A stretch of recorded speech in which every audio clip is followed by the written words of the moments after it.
Hello and welcome to Global Perspectives. I'm David Dumke here with Katie Coronado. Today we welcome Dr. Murat Somer, Professor of Political Science and International Relations at Koç University in Turkey. An expert on Kurdish issues, Turkey, and authoritarianism, Dr. Somer is a frequent contributor to CNN Turk, Euronews, Mediascope, and other domestic and international media outlets. He has won numerous awards for research and writing. Murat Somer, welcome to Global Perspectives. Thank you. Pleasure to be here. Dr. Somer, I want to start by asking, where is the U.S.-Turkish relationship today? Turkey has been a NATO ally of the United States, a very important partner in the post-World War II era. So where is the relationship today? The relationship is definitely troubled, is at a low, but I think in terms of U.S.-Turkish relations, we have to think about one big story and one smaller story. In terms of the smaller story, there are quite a few crises that challenge the Turkish and U.S. governments. But I would say that actually I would like to hear more about people talking with respect to the bigger story, which is the joint interests that Turkey and the U.S. have beyond individual governments and personalities, the Turkish people and the U.S. government within the Western world, which I would also like to define as the democratic world. This is the big story, I think, that underlying Turkish-U.S. relations, and I think there should be more focus on that. But, you know, can that really endure when we have increasing questions asked about the Kurdish issue, for example, and the nature of relations with Russia and immigration and kind of the approach to the war on terrorism, particularly ISIS? Some of those problems are quite daunting, aren't they? And could they lead to strained relations or even broken relations over time? They are straining relations, but I think these are problems that democracies need to resolve in cooperation with each other. And there should be more emphasis on democracy and human rights in the U.S.-Turkish relations as well. Actually, this used to be the case in the past. But recently, we don't necessarily see this actually in the conversation between Turkey and the United States. Definitely, Turkey has major problems of democracy and human rights. I would say that the American democracy also has certain challenges at the moment. Perhaps as a result of that, we don't see emphasis on values, democracy and human rights in the U.S.-Turkish relations. But these are actually the real fundamental long-term interests that the two countries both jointly have. Can you talk more about the human rights elements that you discussed, specifically to Turkey? The human rights has always, Turkey has been a developing democracy, and human rights has always been a soaring point, I think, in Turkey. Recently, however, at the same time, I think the glass full part of the Turkish democracy has been that as a developing country, Turkey has also established important democratic institutions and troubled yet functioning democratic system. And I think even during the 1990s, when Turkey had major issues, in addition to including the Kurdish conflict at the time, I think the sentiment was that we are a developing democracy, a developing country, and in the future things will be better. You know, people were complaining, but I think there was also a sense that we will do better in the future. At the moment, I think the problems that we are facing are different. I think there is a sense of despair and pessimism because existing institutions, accomplishments of the Turkish democracy have also at the moment broken down. But sometimes in order to do better in the future, you need to go through a low point that way. And this is why perhaps, and at the end, this is really a Turkish domestic politics. Turkish people have to re-establish democratic institutions and rule of law. And this is something that, Turkish people, including Kurds, of course, in Turkey, they have to accomplish together.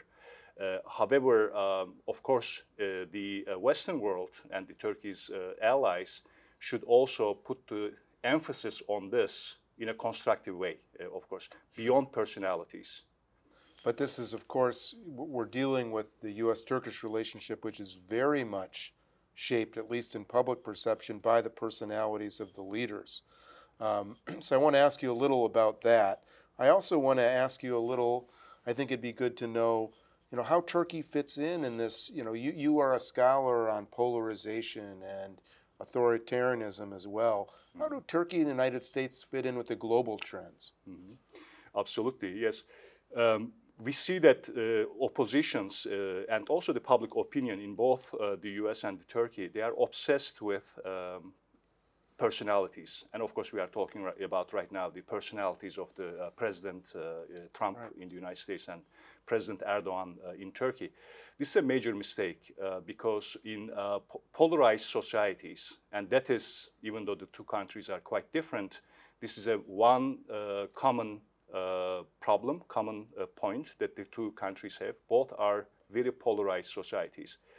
When polarization affects this country this way, what people used to consider normal in the middle, which represents reason, right?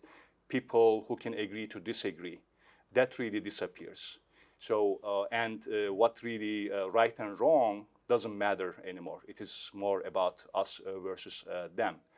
And this is really the danger for US democracy at the moment. I think US institutions are also very troubled. That's a very big danger for the world because, of course, US is an extremely important country in the world. It's the most powerful country in the world in many ways. So as far as Turkey is concerned, Turkey also went through a similar period. I told earlier that Turkish democracy, the Republic of Turkey, on one hand is a major accomplishment because after the Ottoman Empire, a multi-confessional, multi-ethnic, huge political entity, it was the first republic which was established as a result of a war of independence. It became a successful nation state, established after a while, also multi-party democracy and functioning institutions. However, there were major flaws of the Turkish political system. Major groups in Turkey were not really benefiting from the same rights and opportunities that some people could really enjoy. For example, Kurds were one of these groups. There were also other problems. Some people felt that they were disempowered and they were marginalized. And so when it came to 2000s, that the hope, the Just and Development Party, that President Erdogan was one of the major founders, when it came to power, it really represented people who felt that there was a need for fundamental change. And the AKP, Just and Development Party, came actually with this promise. And in order to transform the country and to some extent also disrupt the institutions, for transformation, you need disruption. It used polarizing politics. It used the language of us versus them. All the problems are caused by old elites and them. So this had some actually, and it was able to therefore create some change by using this politics. However, this politics is very dangerous because it became very destructive over time.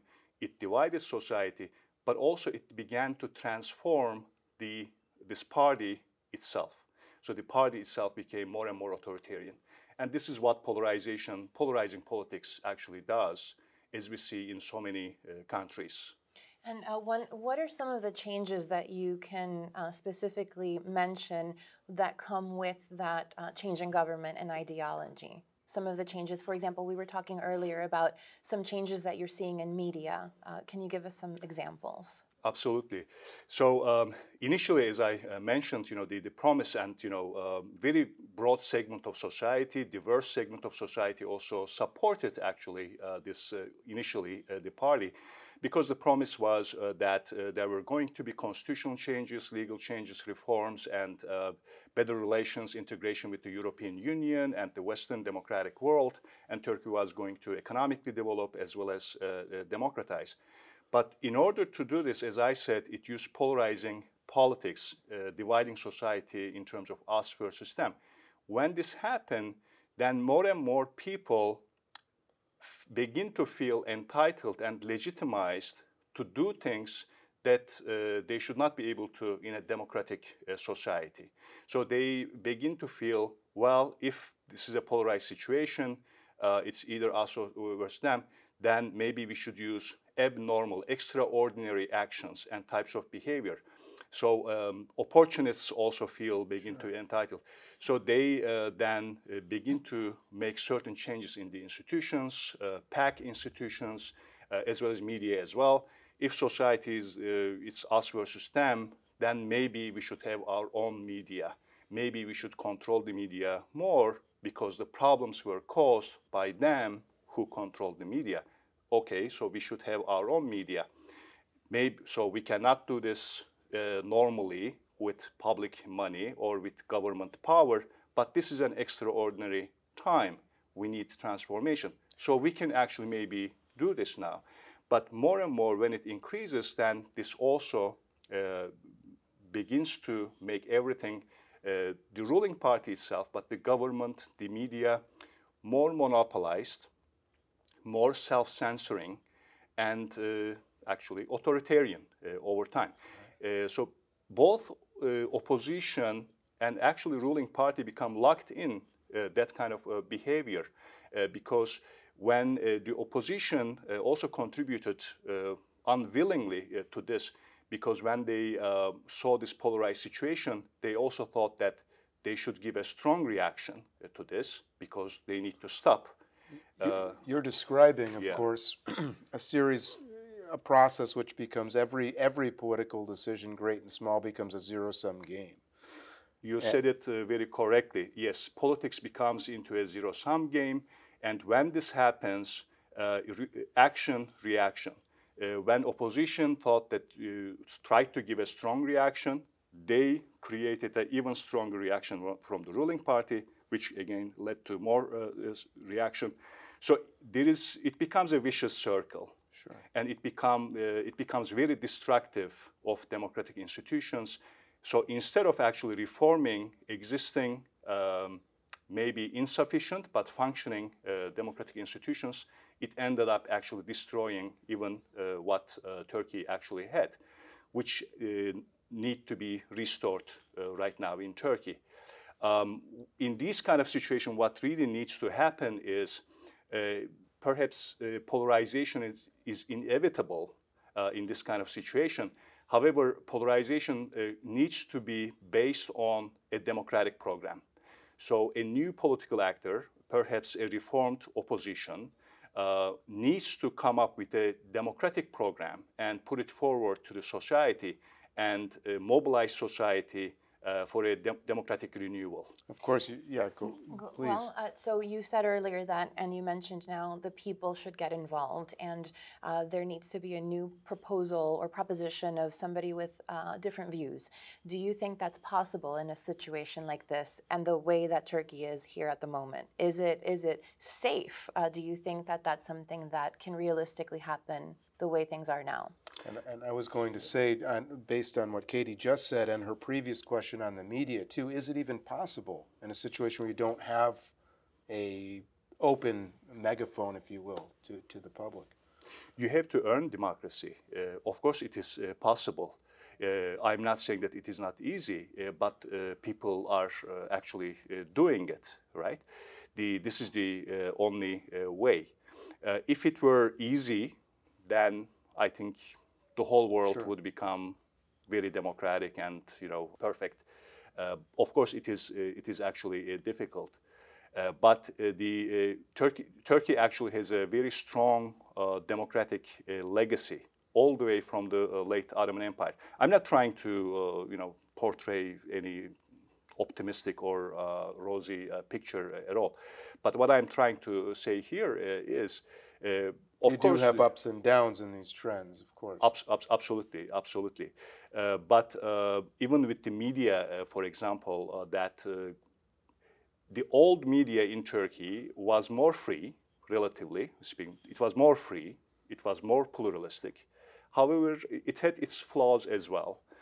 For example, it was controlled by private interests, and maybe media had power over governments. It was actually a point of criticism that sometimes the media had too much power over governments and over politics, and sometimes they used this power for private interests as well.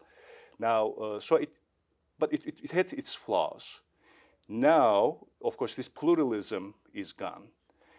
But from this, you see that actually many journalists in Turkey, as well as young people, they do establish grassroots organizations. And they have less financial power. They have less coverage. That is true. However, they are actually more independent. And this can actually perhaps lead to an even better media in the future than that existed beforehand. Are the young people using social media to become more of an activist community, would you say? Absolutely. Of course, social media is very active in Turkey, despite government restrictions and censorship. But I would say that actually we should have a point of caution actually here as well. That social media is extremely important, a very important domain, space for democratic action, but it cannot replace conventional media, and it definitely cannot replace political parties, organized political actions. Because in social media we can express ourselves, but at the end it is very hard to and sometimes you can organize a protest movement, perhaps. I mean, that it can be very effective, for example, to launch a protest movement, which are important for democratization as well. However, for a lasting, sustainable social movement, sustainable political movement, for democratization at the end, some actors, organizations which have some legitimacy and representative power of important societal segments, they need to be able to talk, and they need to be able to make decisions on behalf of the societal segments that they represent. Right. So in social media, of course, this is not possible. We represent ourselves. We don't have the legitimacy over any certain. So political parties, I would say, of course, together with social movements that are built on trust, they are extremely important. They need to be powerful, and they need to have a democratic agenda, strong democratic program. Let me ask you, because Katie and I were talking before the show. We're talking about the U.S.-Turkish relationship, but we're also talking about Turkish politics and how there's been increased polarization and zero-sum games. The Kurdish issue is important to both the U.S.-Turkish relationship as well as how it's played out in Turkey now. When President Erdogan came to power, he was quite pragmatic in his approach towards the Kurds. Where are the Kurds today, and how does that issue play out in Turkey, and how is it discussed, as Katie's been talking about the media with you? Yes, absolutely. First of all, the Kurdish question, I would distinguish between Kurdish question and Kurdish conflict. There has been a Kurdish question and Kurdish conflict in Turkey for a long time. It is not new. It's one of these long durée questions, problems in Turkey. The Kurdish question is the status of Kurds in the nation state of Turkey. And of course, Turkey should be a democracy, and within the democracy of Turkey, what will be the status of Kurds, which are the most important minority, linguistic, ethnic minority in Turkey? This is the Kurdish question. It has turned into a protracted, long, very violent conflict. So it has been quite violent conflict. Sure. the last time since 1980s, but there have been also other episodes beforehand since the late Ottoman Empire and the beginning of the Republic of Turkey. So it's a long problem, and it needs to be resolved politically. So it cannot be resolved militarily. Right. It needs to be put. The question, of course, the problem is that because of the violent conflict, as far as the ethnic Turks are concerned in Turkey, they are troubled by this conflict, but they have not sufficiently discussed the Kurdish question. So how, for example, if violence somehow stopped, if there was no armed insurgency group like the PKK, if that were the case, how could this Kurdish question and this could be politically resolved? Turks have not discussed that sufficiently, actually. And can they in a polarized environment that you've been describing to us? You're absolutely right. Of course, this polarized environment and violent conflict makes it much more difficult, definitely much more difficult. We had a chance several years ago, actually, until between 2013 and 2015. This was a chance, there was a resolution, peace, conflict resolution and peace establishment attempt during that time. And I would say that there were many reasons why it failed in 2015. I would say that the most important reason has been it was really politically instrumental. It was not based on a substantive understanding and program of how to resolve the Kurdish question. The attempt was, of course, to have the PKK disarm and, okay, Kurds can be Kurds, and okay, we will have peace. However, as far as reforms in education, the public administration, and cultural rights, and all kinds of issues, and also the status of Kurds, any kind of relations with Kurds in Syria, in Iraq, in Iran, it's a very complicated issue because it is a trans-state conflict as well. There were no concrete proposals. There was no project model behind it. I would say that was the most important reason. And this is why, because of conflicting political interests between 2014 as a result of the developments in Syria, and later in 2015, when President Erdogan wanted to establish a hyper-presidential system in Turkey, when the political interests conflicted, then the peace attempt also collapsed. So that this opportunity actually was missed, because this was a time when really there was more talk of what we were just saying, that there was more talk about many dimensions of the Kurdish question that Turks have not actually discussed sufficiently. They do not know actually what are Kurdish demands, what is the historical background to it, and which ones and how they can be actually resolved. Then they need more. There is more conversation needed for this, and for this to happen, of course, again, the democratic institutions need to be restored at the moment. So only then it is possible to have a societal dialogue and to discuss these issues. And of course, violence and any military conflict is not helpful in this at all.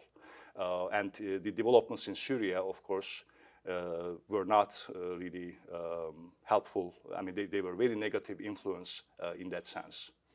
We have a couple of minutes left, and I wanted to ask you, you mentioned dialogue. Can you apply that to the current relationship between the two leaders, U.S. and Turkey? What do you think about dialogue and those two leaders? Well, I mean, first of all, I think the relations between the two countries should not be dependent on and based on any kind of dialogue just between the two leaders. Obviously, the dialogue conversation between the two is important. That conversation should be also more transparent. I think this is a problem for both countries, right? We are going through really extraordinary times in that respect. You know, the established norms and established traditions of interstate relations are actually challenged and are changing. So yes, there must be a transparent dialogue, but it should also be based more on institutions and values. Because the two, when they do meet, they seem to get along just fine, but how that's resulted over a course of a couple of years of a deterioration in relations, at least on the surface. Then you can have, of course, based on like any personal relationships, they can change, right? Right. And at the end, these are not actually relations between personalities. I mean, these are relations between states that represents millions of people, and they represent the interests of these millions of people. In the current stage of the Turkish-US relations, I would perhaps propose the following. Turkish-US relations have been very important at least since the Second World War, actually. But I think one weakness that experts on Turkish-US relations always pointed out was this. It was based on strategic interests, military interests, geopolitical interests, to some extent economic interests. But the political leaderships never defined these relations based on values. This normative values dimension of the relationship was actually missing. Perhaps it is time to seek for that kind of redefinition of the interests. Thank you, Dr. Somer. And Thank thank you very you. much. We will see you next time on Global Perspectives.